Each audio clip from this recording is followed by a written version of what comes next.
Spring is right around the corner. Are you considering adding new flower beds or planting space this season, but dreading the work involved with removing the grass? In this video, I'm going to share with you the method I've used to easily create more planting beds in my garden. This area here is a new planting bed that originally started with a single tree in a tree ring, and this here is a blood-good Japanese maple that's been planted for about 5 years. Now, we created this new gardening bed using the sheet mulching method. Sheet mulching is the process of using layers of newspaper or cardboard to smother your grass instead of having to cut out your sod, which is really labor intensive and could be quite difficult. So that's what we did to get this new garden bed started. First, we went ahead and George cut the grass really low. He buzzed it down. And then the next step would be to add some newspaper or cardboard, topped off by some soil. Now, I skipped the step with the soil and went right to topping it off with mulch, which would be your third step.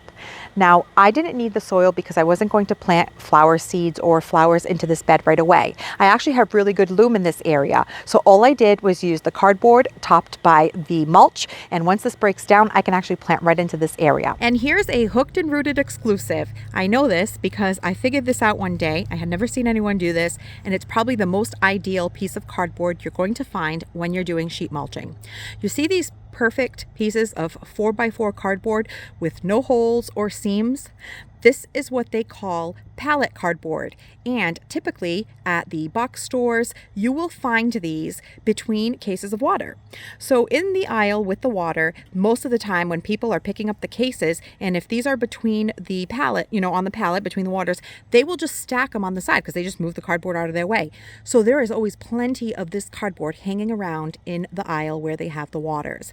So if you're looking to do a sheet mulching project, in the past I have used whatever type of cardboard I had laying around, boxes that you get from shipments in the mail, but those can sometimes be a pain because there's lots of seams and tapes and labels. So this I found to be a great alternative. Of course, if boxes that you have laying around is all you have, great, but if you can come across this cardboard, it works wonderfully. And on curves and bends, such as here on the corner of this bed, if you want to use something that's less rigid than the cardboard, paper grocery bags also work really well and are really easy to layer and get it in the shape or curve that you need it to. Now, I've shared with you the type of cardboard that I like to use, and it's free by simply asking the store whether or not you can have it. But others have also purchased rolls of corrugated cardboard as well as contractor paper and have had great success with it. A couple of other recyclable options are layers of newspaper as well as paper grocery bags. Now you can see here that we went ahead and we planted all of our larger trees and shrubs first. Then we went ahead and sheet mulched around it. Now we just have to wait for our cardboard to break down and feed our soil before I can go ahead and plant some perennials into this new planting space. Before you start your sheet mulching project, you want to define your space so that you know where your new planting bed is going to go as well as how big it will be. You can use things like marking spray paint, a garden hose, or clothesline that is nice and flexible for creating your curves and lines. Here you can see that we used the cobblestone that we were going to be using for this project to outline our bed and create our shape. Once you've decided on the shape of your bed, you have to then decide how you're going to edge it. The most affordable and simple option would just be to use a shovel and create a trench. And the reason you're going to create this trench to outline your bed is that you'll have a valley or a place for your mulch to die down into and not spill over into your grass. Or will you be using some type of edging stone? Here in my garden, you can see that we used cobblestones. Under the cobblestone, we decided to use strips of landscape fabric to avoid having grass or weeds come up between the stones.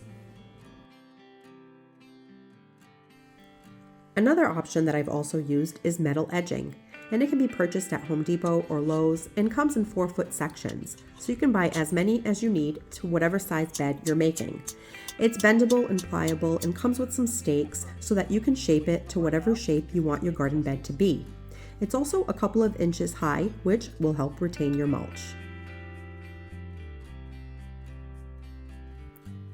There's lots of information out there that can be found on sheet mulching, also commonly referred to as the lasagna or no-dig method. But I wanted to share with you my very simple and basic approach to this. The method has worked great to create multiple planting beds in our garden over the last couple of seasons. while cutting down on the more labor-intensive task of removing grass. It's also beneficial to let the grass break down and feed your soil. So tell me, have you used sheet mulching to create beds in your garden before, or are you planning on it this season? Comment below. Thank you so much for spending your time with me, and I'll catch you in the next one. Thanks for watching this video. If you liked it, please hit the thumbs up button, and please consider subscribing so you don't miss any of my future videos. And we'll see you soon.